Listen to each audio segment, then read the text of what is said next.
Hey friend, please subscribe. 1 second for you. Big deal for me. I can't promise easy.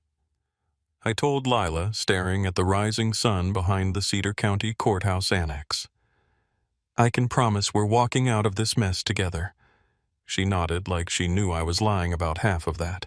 She was 11, but she'd lived more than some adults I knew. Quick note before we continue: share in the comments which city or country you're listening from. It helps us see where you're tuning in from and figure out the best time to post new stories. Thanks. Now let's get into it. My name's Marcus Hale. I'm 35 from Cleveland. Single dad. I used to do quality control at a chemical plant in Gary, Indiana, until they shut down last fall. Grace, Lila's mom, died when Lila was 3. I've been keeping bills moving and grief bottled since. That morning, we drove north in my old Ford with rust in the fenders and one working speaker, 2 bagels between us, final notices stuffed in the glove box I didn't want to look at.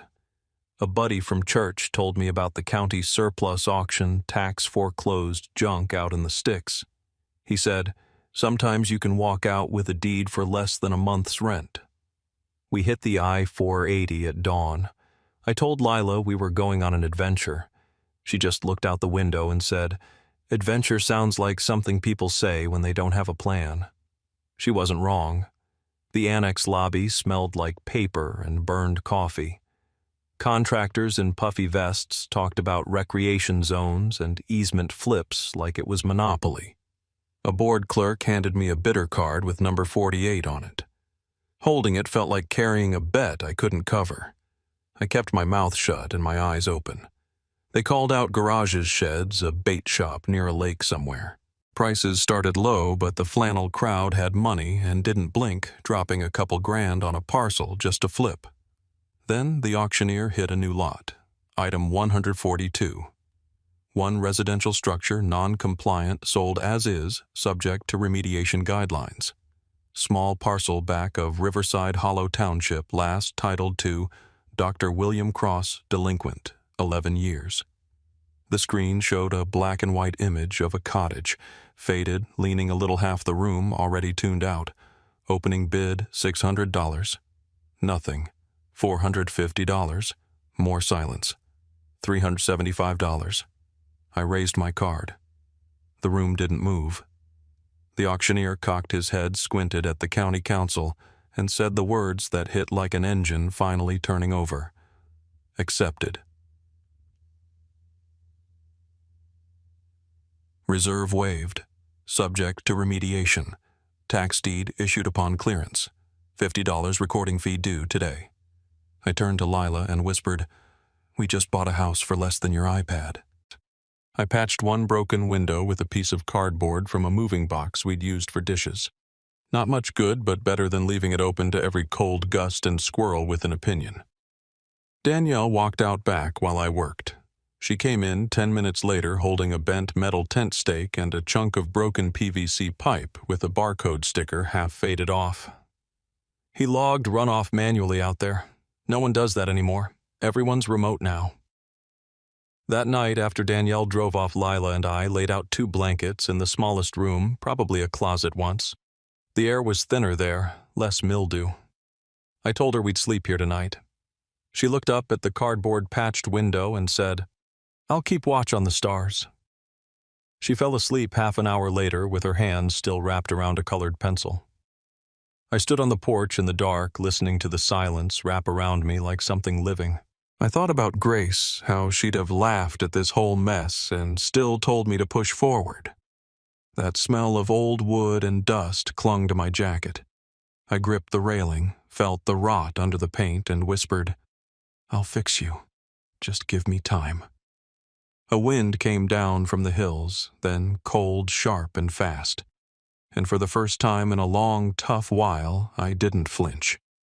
I turned and stepped back inside. The next morning, Lila was still sleeping when I slipped out. I left her a note on the counter. Back by lunch. Don't burn the house down. Love, Dad. I rolled into Riverside Hollow with $20 and a ripped hardware list on a gum wrapper. The hardware store sat across from a laundromat and a little bar that looked closed even when it was open. The place smelled like motor oil and mildew. A little bell dinged as I walked in, and the guy behind the counter didn't look up. I grabbed a box of roofing nails, 2 tubes of sealant, and a pack of gloves with 3 fingers already bent from hanging too long on the hook. Cost me $13 and change, less than a Metro card refill. I was about to leave when a voice behind me said, "Heard someone bought Cross's place." I turned and saw a woman in a green barn coat, thick braid down one shoulder, maybe mid-60s eyes that didn't waste time. She held a gallon of eggshell white in one hand and a roll of tape in the other. "Yeah, that's someone's me." I nodded. She sized me up like she already knew where I'd patched drywall before. "I'm Ruth Whitaker. Lived here 52 years. Knew Cross well. Said he fought upstream without a boat." I raised my eyebrows. "That good, huh?" He was loud when it mattered, quiet when it counted. She shifted the can of paint. And he sure as anything didn't trust county suits. Back at the cottage, Lila was sweeping up glass from the back room like she'd been born to fix things. She'd found a busted wall vent that let in cold air and had already taped a cereal box over it. "There's a calendar behind the stove," she said, holding up a dust-smudged page from April 2017. "It still has his handwriting. Look, he circled Earth Day." She taped it to the wall like it was a painting. I patched the worst holes on the roof with the sealant and a couple of scrap shingles I'd found under the porch. Wasn't pretty, but the rain would have to fight harder to get in now. Later that day, I spotted a flyer taped up at the gas station. "Drywall help needed. Route 216. Asked for Rick." I showed up in work boots and a denim shirt with one arm bleach-stained. The place was a diner being rehabbed. Smelled like grease and sawdust. Rick handed me a towel and said, "Let's see if your hands know what they're doing." 4 hours later, I'd earned $150 and a paper sack with a generous slab of meatloaf inside.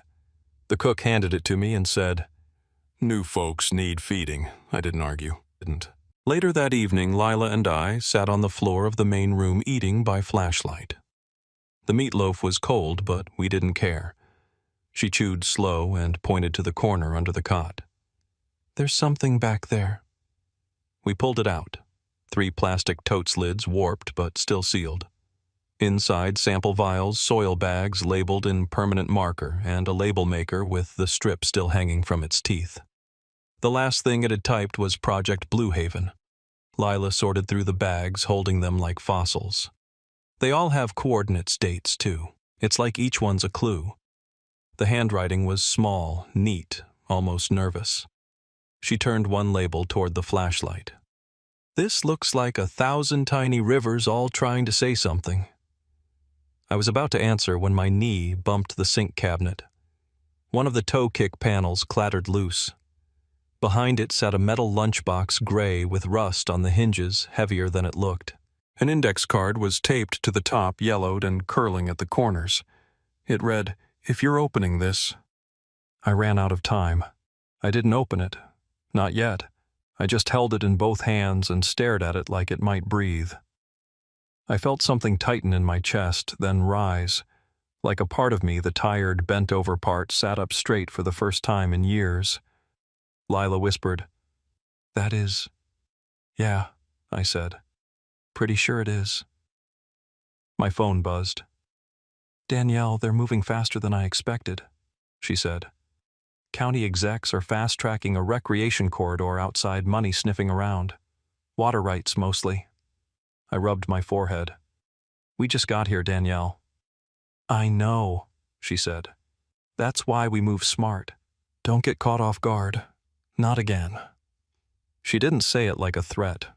She said it like someone who'd seen enough people lose before they even understood the rules. After we hung up, Lila spread her sketch pad across her lap and started a new drawing.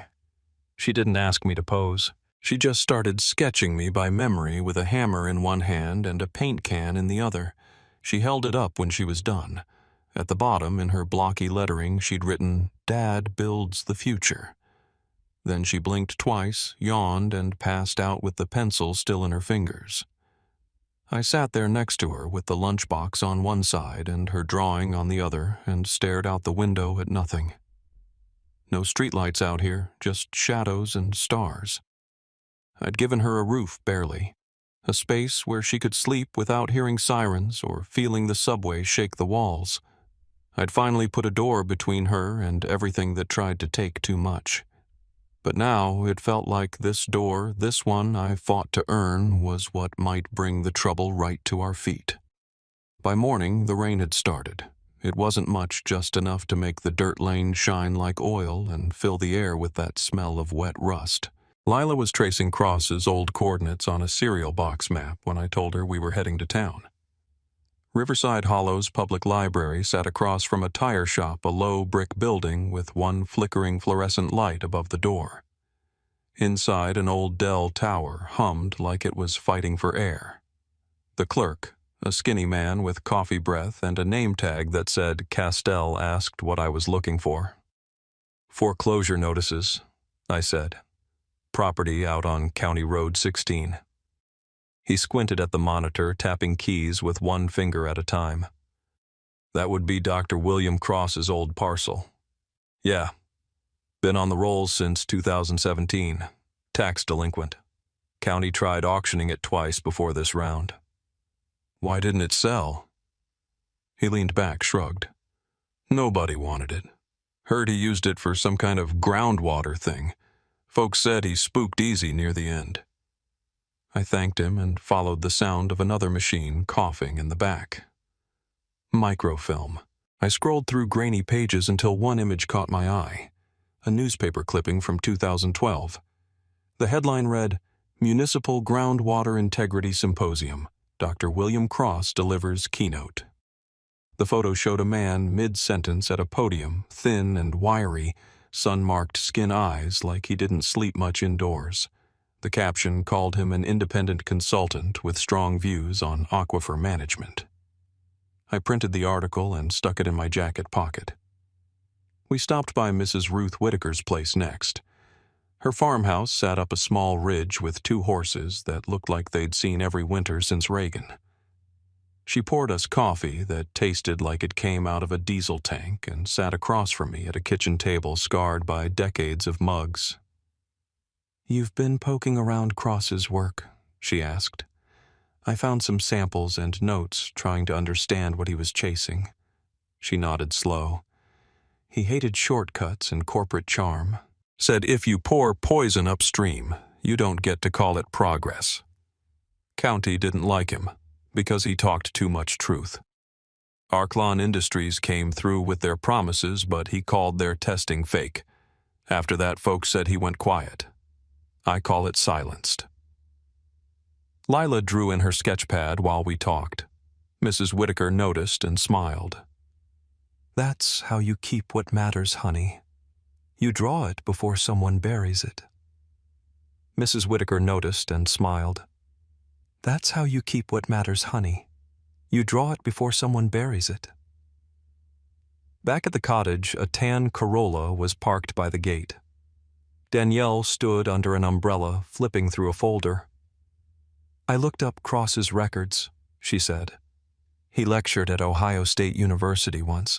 I was in a case study group there. He mentored me on a contamination mapping project." I didn't even make the connection till now. She crouched next to the totes we'd lined up on the porch. "These tags, these are his. I recognize his handwriting.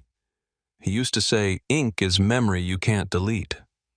Lila asked, "So he was right about something bad?" Danielle gave a small laugh. "He usually was." The rain had slowed by the time she said she had to drive back to the city for a few days. I almost asked her to stay, but I didn't.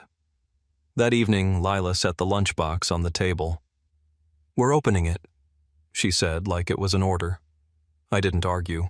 We peeled the tape and lifted the lid. Inside was a folded letter, 4 Polaroids, and a small thumb drive sealed in a baggie. The letter was written in the same sharp hand as the labels. "To the next owner," it started. "If you're reading this, the county took it. I found a signal. Solvent breakthrough in the feeder trench under the east culvert. They'll say it's safe. They'll paint picnic benches over poison. Don't let them build the recreation facade. I read it twice, then passed it to Lila. The Polaroids showed PVC test wells marked with LP and black Sharpie dated between 2012 and 2013. The ground in each shot was dry, cracked, but the background looked like this same creek bed. We stared at that thumb drive like it might explode. Later, I stepped outside to haul out a busted door we'd been meaning to dump. That's when I heard tires on gravel. A gray SUV rolled up slow, no plates on the front. The driver's window came down just enough to show a man in a pressed jacket and a tie too clean for this county. "Afternoon," he said. "I'm Elliot Crane, Arklon Industries. We partner with the county on a few community projects. I heard you purchased Dr. Cross's parcel." "That's right," I said, keeping one hand on the doorframe. "Good initiative," he said. "That place has history. Can be a burden for a small family. My company can help relieve that. There's always room for negotiation when both sides are reasonable." "What kind of help?" He smiled the way lawyers do when they think you'll fold. "A cash consideration fair market, plus a little good faith if you'd be willing to sign a release. No hassle, no waiting." I felt my shoulders go stiff. "I'll think about it. Of course I'll leave my card." He held it out through the window, crisp white embossed logo, and his eyes flicked toward the creek like it owed him money. "Always nice to see a man take pride in ownership. Let's make sure it stays that way." He eased the SUV back down the lane tires, whispering on the wet gravel. Inside, Lila was watching from the window. "He didn't look friendly," she said. "He's not." We went out later to check the fence line following the narrow path toward the creek. Halfway down, Lila spotted something wedged into one of the old posts. A corroded trail camera lens pointed right at the dry channel. It was still wired to a dead battery pack. "Guess Dr. Cross liked to keep watch," I said, prying it loose. Prying it, Lila brushed the mud off the casing. "So he was watching the water like it was alive." That line hit me harder than she knew. We carried it back inside, set it next to the lunchbox, and started drying it off with a rag. I slipped the letter into a Ziploc bag and placed it under the sink, then pulled out my notebook and wrote a short list. Things that could get us hurt. At the top, I printed in block letters, "Don't meet him alone." I didn't sleep much, but I stayed ready. Boots on one eye half open. Every creak in the walls made me wonder if someone was testing the lock or just the wind picking a fight. By mid-morning, Danielle pulled back into the lane. She stepped out with a prepaid laptop under one arm and a cardboard box marked document supplies. No small talk this time. She walked straight to the table like she belonged there. "We start now," she said, setting the laptop down and sliding in the thumb drive from the lunchbox.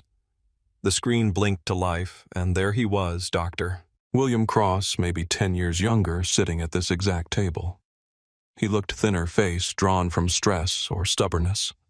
His voice was steady, but his eyes looked like a man who'd been screaming into silence for too long.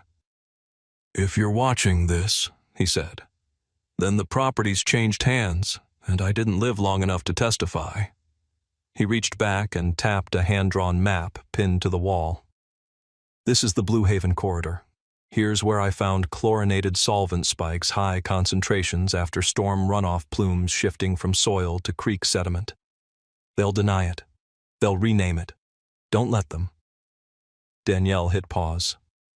"He was methodical," she said. "Didn't just guess. He built it like a case file. Start logging." We spent the next 6 hours cataloging every soil bag, every vial, every faded label with coordinates that might have meant nothing to anyone else.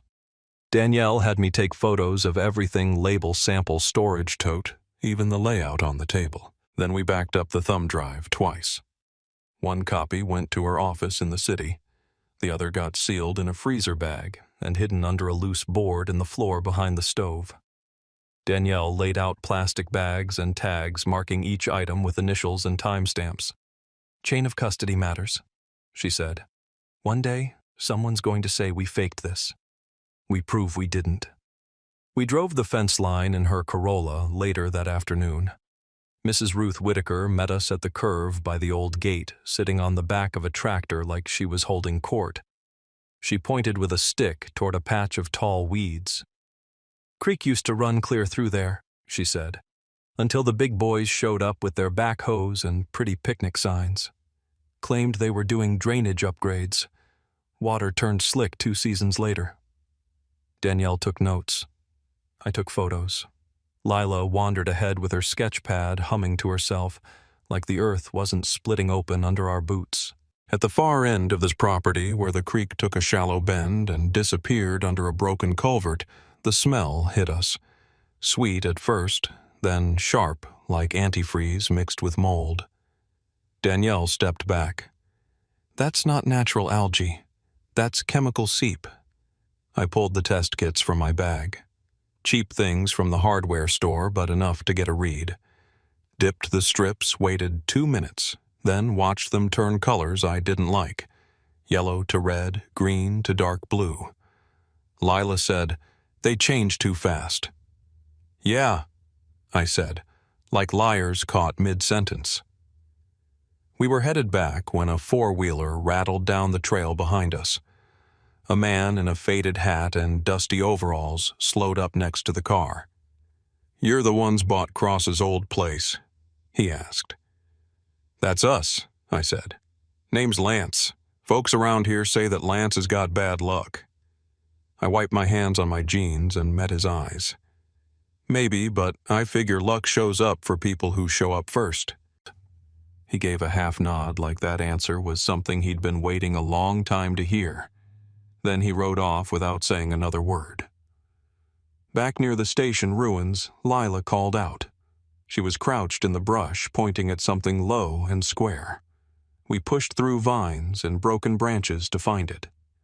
A small concrete box sunken into the dirt. Letters cast into the rebar face read LP3, one of Cross's testing wells. "Third test site," Danielle said, brushing off moss.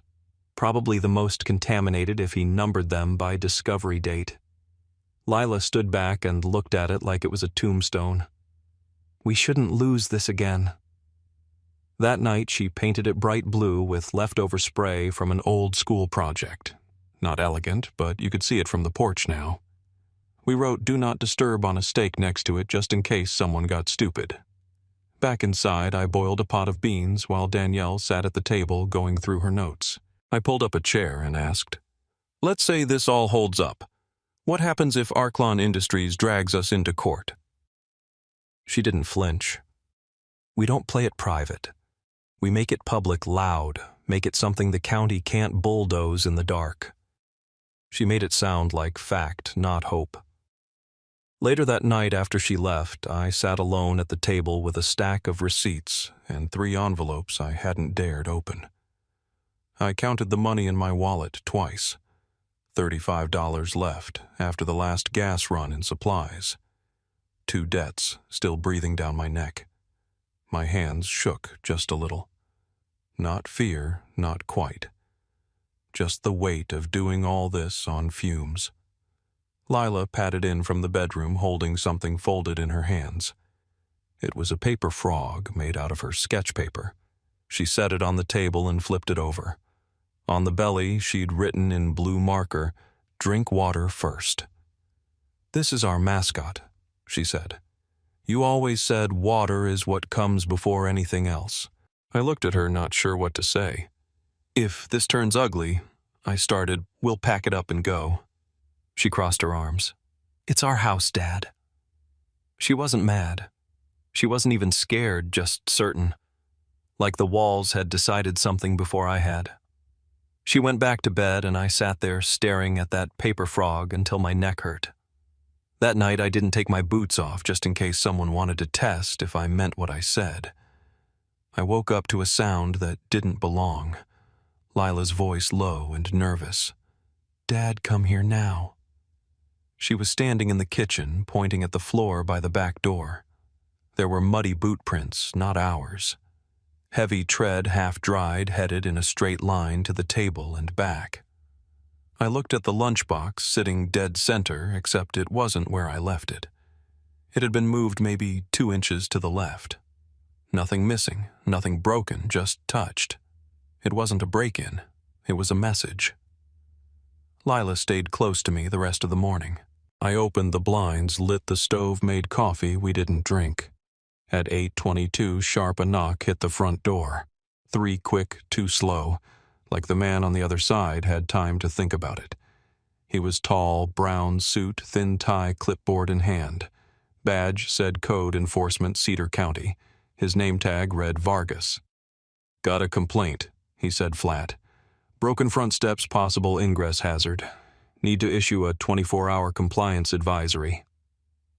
I stared at him. "You drove out here for that." He didn't blink.